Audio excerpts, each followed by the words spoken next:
سمعت عنه عن طريق الفيسبوك.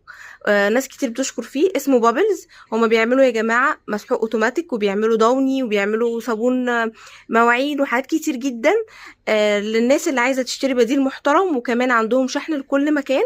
وهنعرف دلوقتي ايه الروائح والحاجات المتاحة، ونستخدم بقى المصري ونشوف ان شاء الله يبقى حاجة حلوة.